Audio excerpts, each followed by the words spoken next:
Guys, welcome to an episode of Todd's Kitchen. You're actually in my kitchen of my house.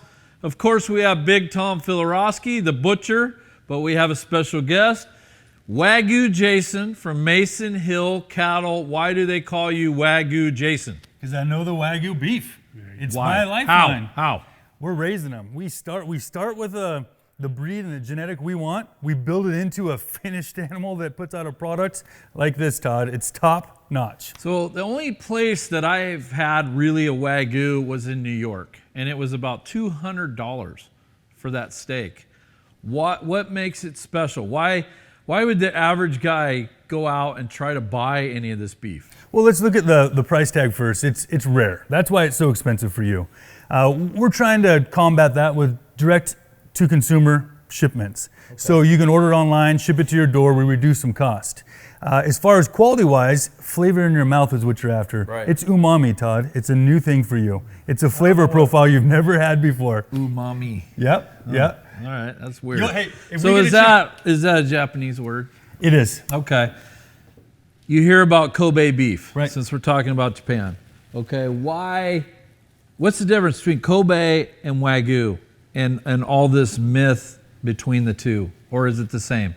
The Wagyu beef is a breed of cattle, like Angus, for example.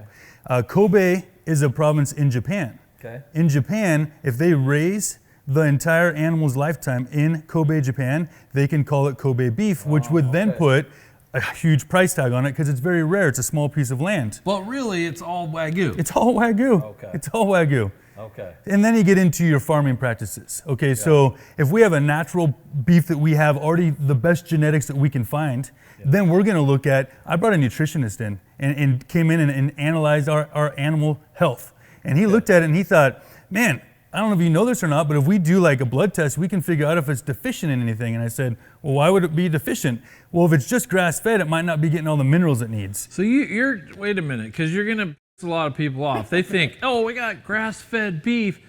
So really, if you're just feeding your beef just grass, it's really not the best for them. Is that what I'm hearing? You've got to understand what you're feeding them, yes. Okay. You do. We're gonna get some mail on that one. But Tom, let's obviously, Tommy, we don't have time to cook all the different cuts. What do you want to focus on today?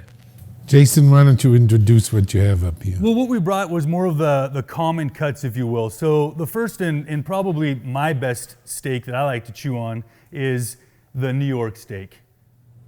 I'm going to stand corrected on what he just said here. He chews on it. Believe you me, it melts in your mouth. It does. The flavor is spectacular. So he just pointed out a New York. It's cut out of the loin, the back saddle area of the beef itself, and it is spectacular. So these two are the New Yorks? Yeah, and you can see the quality consistency on around that. the country, I'm sorry to cut you off, around the country, are they all called New Yorks in every place, Tom? Or Tom's a butcher, you Pretty know. much. So when we're going into this New York strip, if we had a bone over it, you asked what it would be called, a club. Okay. Or if we had a smaller tenderloin on this side of the bone, it'd be a T-bone.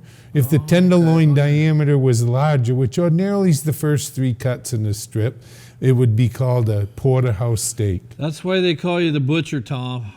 Jason, what's the next piece? The next thing is a more common to a steakhouse would be the ribeye, and it's the eye of the actual rib on the steak, which is heavily flavored steak. You probably know more about it than I do, though. So if we had this on the East Coast, we'd be looking at a Delmonico.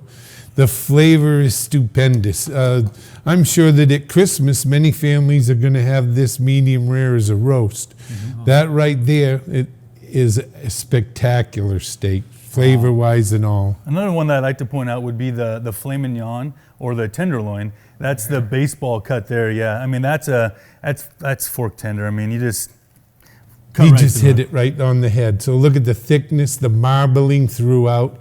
The flavor is amazing. We'll try to today do a quick cook on that.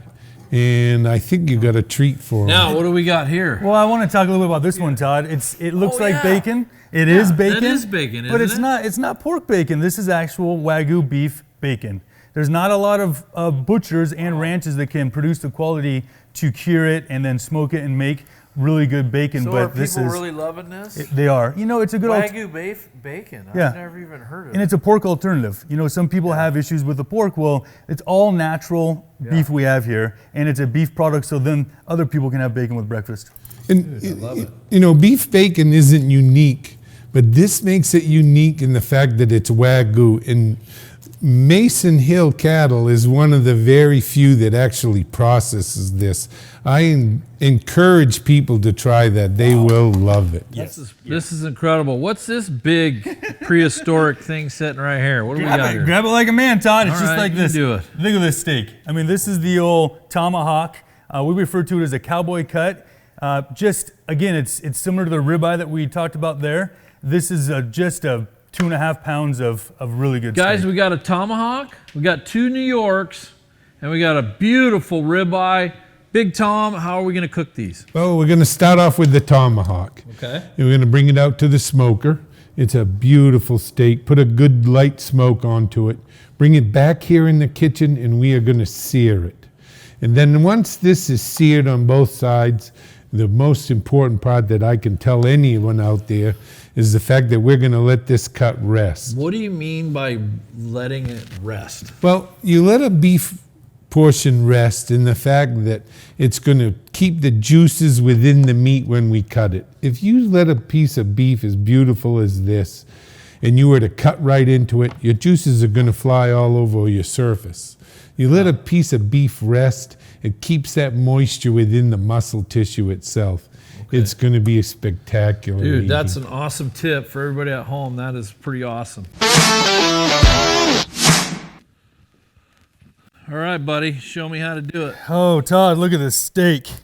We got a little bit of salt here. We're just gonna, I think we just reverse sear this thing. Okay, what does that mean? So it's really technical.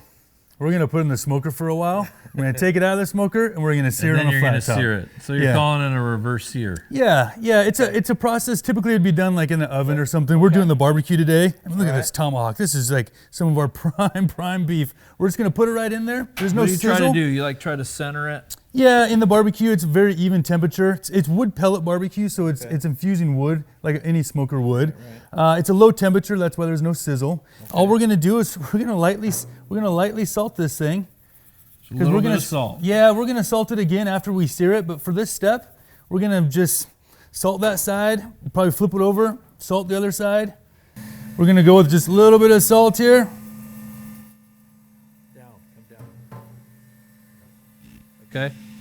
Okay, that's it, huh? So all we're gonna do now, Todd, is we're gonna close the lid on this thing. We're gonna let it smoke until the internal temperature comes to about 110 degrees. And then we're gonna take it inside and let the chef have it. So what do you have the grill at? So right now we're at 150. So you set at 150. You want the internal temperature at 110. Yeah. So we're gonna crank the temperature up. Okay. As we go through our smoking process, we have to achieve 110 internal temperature. Okay. So we can do that in any temperature we want. That's the key information for me. Salt it, center it, salt both sides, center the meat. Try to get it 110 internal temperature. What kind of pellets are we using? Today we're using a blend of Texas wood. So we've got some mesquite in there, a little bit of hickory and some oak. Okay, perfect. All right, let's go. All right. Okay, we got the tomahawk in the smoker. We're gonna try to get the internal temperature to 110. You're gonna monitor that on your telephone actually, am I right? Yeah, the Wi-Fi app on that smoker, I can turn the temperature up to 250 degrees and smoke it there for a while. Okay, you do that. Tom, what are we gonna do next here? Well, let's start right here on the New Yorks. Okay. And this one, we're going to take off the inspection mark. I'm going to do a little bit of trimming on the side of it. Why are you trimming this? And basically, I'm going to go for eye appeal. You notice that the ink mark on it, which is actually, they tell me, a blueberry or blackberry stain on it. And it was split a little. Get some of the fat to the side. There's some that I didn't mention on the tomahawk that I'll mention on these, although we've done it. It's very, very important, no matter any beef that you're using on the grill, that you keep that beef at room temperature before it goes to the grill.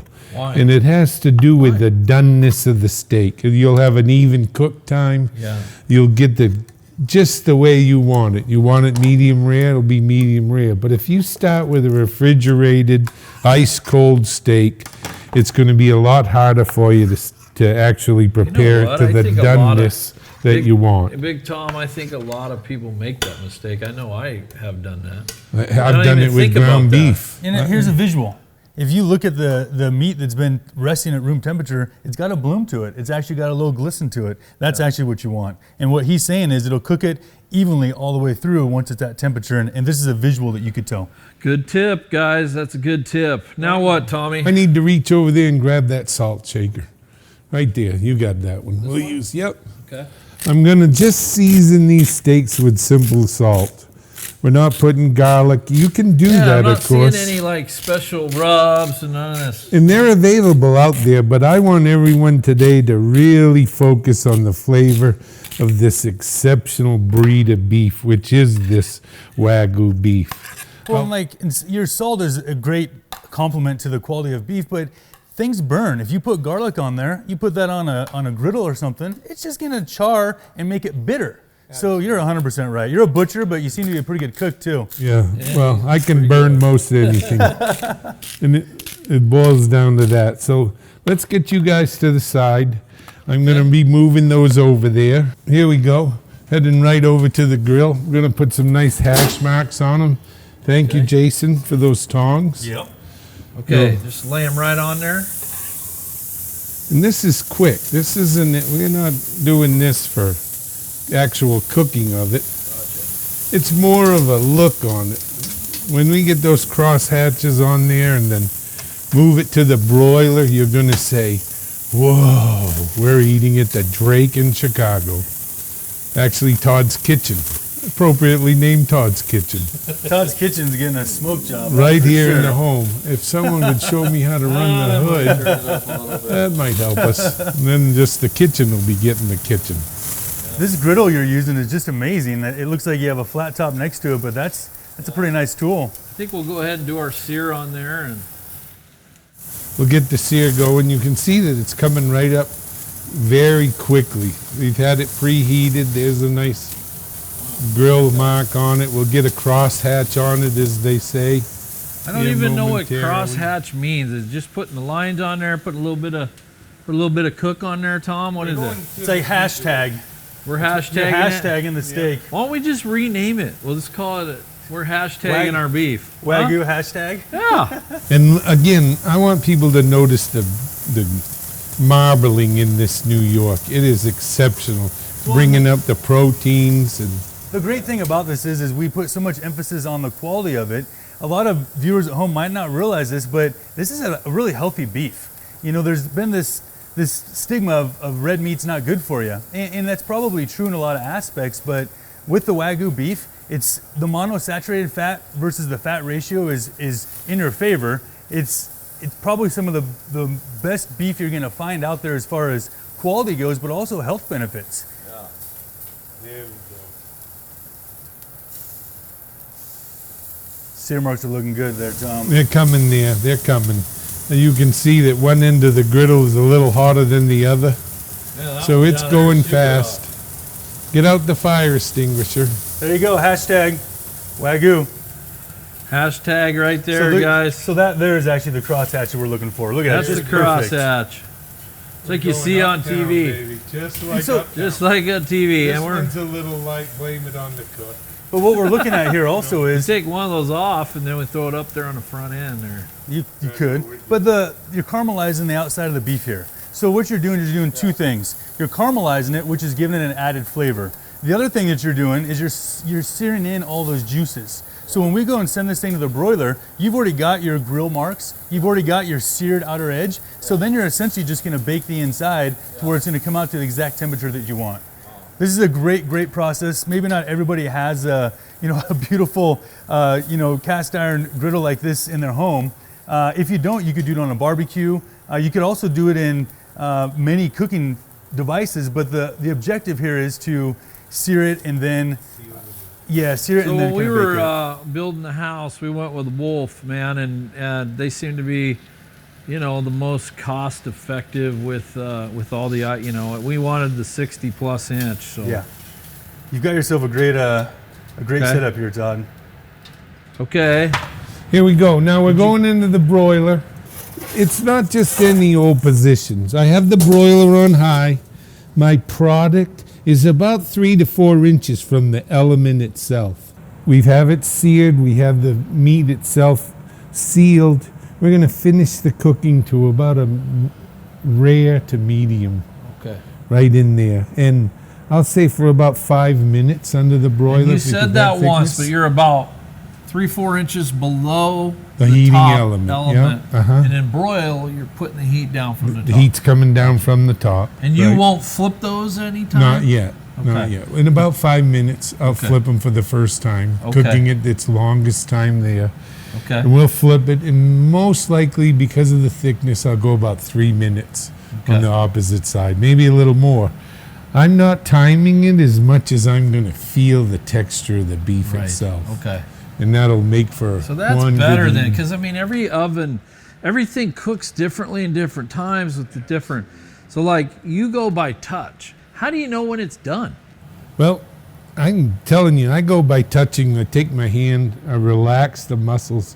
When I'm matching the pressure in between my index finger and my thumb, and it's relaxed, not tense like a fist, I'm telling you that that's rare and it's ready to go. Okay? Wow. And if you want it more well done, it's going to be Have you a ever more heard of densely that? figured. I have. Touch your thumb. You'll see exactly Tell what me. it is. So right here Yep. And on you your, can- so you just kind of loosen your hand, Yep. and if you squeeze it, Yep. You feel that. Yeah. You would have to touch the meat too, Todd, which we're not letting you do that today. But the other option is, I mean, that's a great tool. It's a more advanced tool. Obviously, this is a professional we have here. You can use a meat probe. I mean, there's meat probes that fold out. They're all fancy colors and all that. The issue with a meat probe is as soon as you puncture that, you get the juices come out. A, you're making a mess, but B, all that moisture comes out and all that flavor.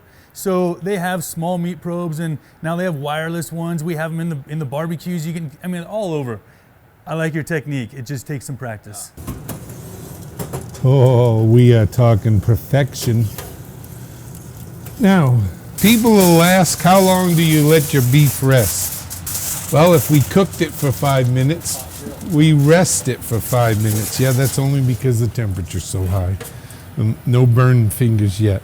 So this will be resting for about 5 minutes. Oh, look at that. Smoked perfectly. Look at that mahogany color. That's what we're looking for. And it got some grill marks on the backside. Let's take this in and sear it. let's go. Okay, folks, those hands have been washed. What am I doing? I'm checking for doneness.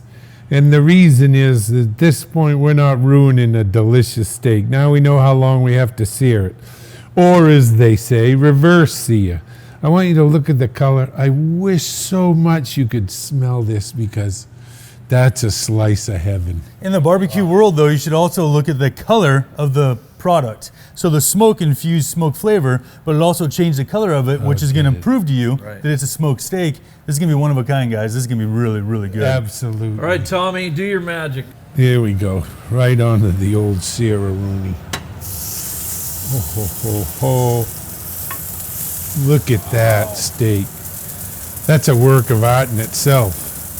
But then when we cut into it, that's Take where that the plate from me, things. Tom. Thank you. Should I just, I'm going to go ahead and set it right here. Yeah. Are we going to put it back? No, we're not. That'll work for now. That looks incredible. Oh, look at the color through Yes. the whole thing.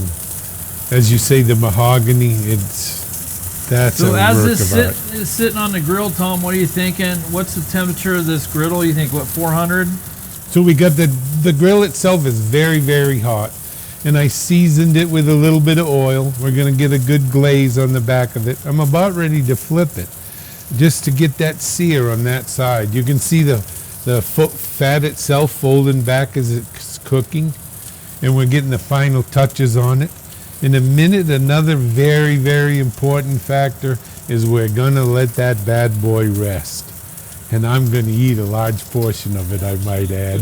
This Don't is get burned, Tom. How this you is gonna do this is where my wide shoulders come in. And don't forget about the skinny guy over here. Yeah, I'd the like to skinny try. guy's got all the beef in his at the plant. So let's take a look and see. Oh, look at that. oh, Man. oh, What do you baby Tom? needs Tell a us new what's pair going of on. shoes. What's going on, Okay, Tom? so we just caramelized the top of it. See how the fat's changing, the proteins have changed? So, you know, one thing we should probably educate these guys on is this is technically a ribeye. So without that bone, you can get the same exact steak cooked the exact same way. But for us today, we wanted to show some different preparations, and that's why we showed the ribeye cooked the first process with the pound Wagyu hashtag. And this would just be a typical ribeye if that bone were to be cut off. Yeah, but let's get into this, okay? Who hasn't seen the Flintstones? Yeah. And I got a hell of a lot of Fred in me, and Fred says, let's eat it, okay? And that's what the grip is for. Let's look at the backside, Tom. Oh, really? Already? Yeah. Oh, yeah. Okay, let's let her rest. Where did we put that plate? Here's the plate. Oh, we're ahead of schedule. So, once again, we're going back to this. You cannot believe how the firmness is, that's changed. Back to this in your hand, matching it. We're at a rare. And I hope you've enjoyed the show. I'm about ready to go eat. Not yet. We are in for a treat. Wow. So, what we have is, we'll call it a labor of love from Jason when he grows these critters. We have our tomahawk cut, our New York, and our ribeye. And, you know, this is the ending of a perfect week. Yeah. I was blessed this week, Todd, with a brand new grandbaby, Harper May. Oh, man. And she's home with mom and dad. And Jason, what a pleasure to meet you. You know, your skills, It's just your amazing. wisdom.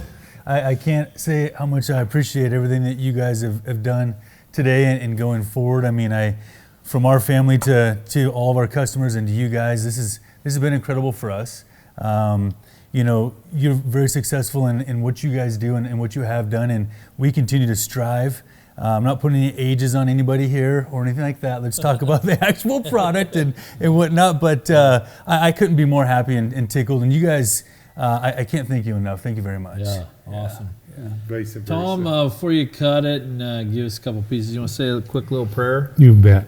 Heavenly Father, we cannot begin to even say thank you enough, but we are trying, Lord. We thank you for this meal. We thank you for the folks that have helped us through all of this. And we continue to thank you for your grace. We pray this in your holy name. Amen.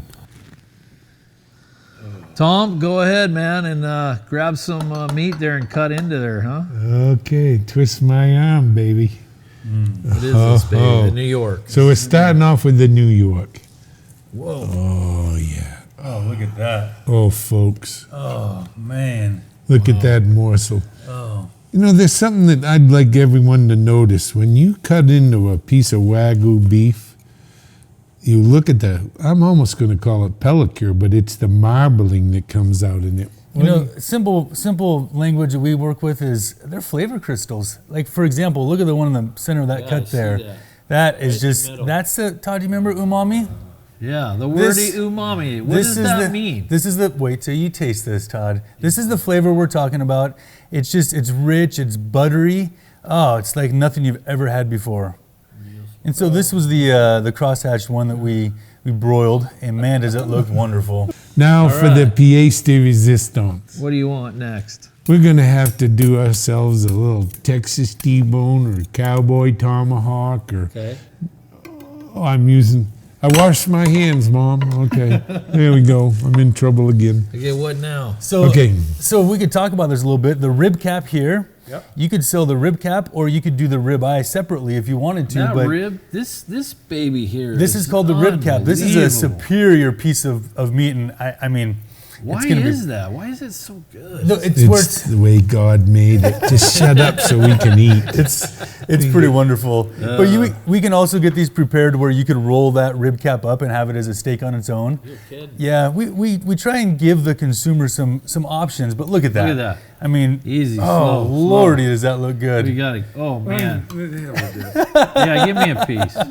That is. your own. So this has been smoked and then seared, which is the reverse sear technique that I'm telling you, catch me out. That's like butter melting in your mouth. And we'll give Todd a little bit, and we'll save a lot for Jason and Tom. Okay? Yeah. And so you get the rich smoky flavor, and then you get the crust from the cast iron. I'm going fingers in. I'm just gonna see here. We're going fingers. So, I get a little tiny bit of the salt that we put on there, which is a very small amount. You get the butteriness that it's really, if you took a piece of butter or a stick and put it on another steak, that's about where you're at. We don't have any compound butters. We don't have anything here. All we have is beef, Wagyu beef. Beef flavor like you can't believe. Jason, we're going to call you Wagyu Jason from here on out. Mason Hill Cattle, thank you very much for coming. Of course, you got Big Tom Filorowski with his expertise in the kitchen. We're very thankful. Guys, thanks for watching. We'll see you next week.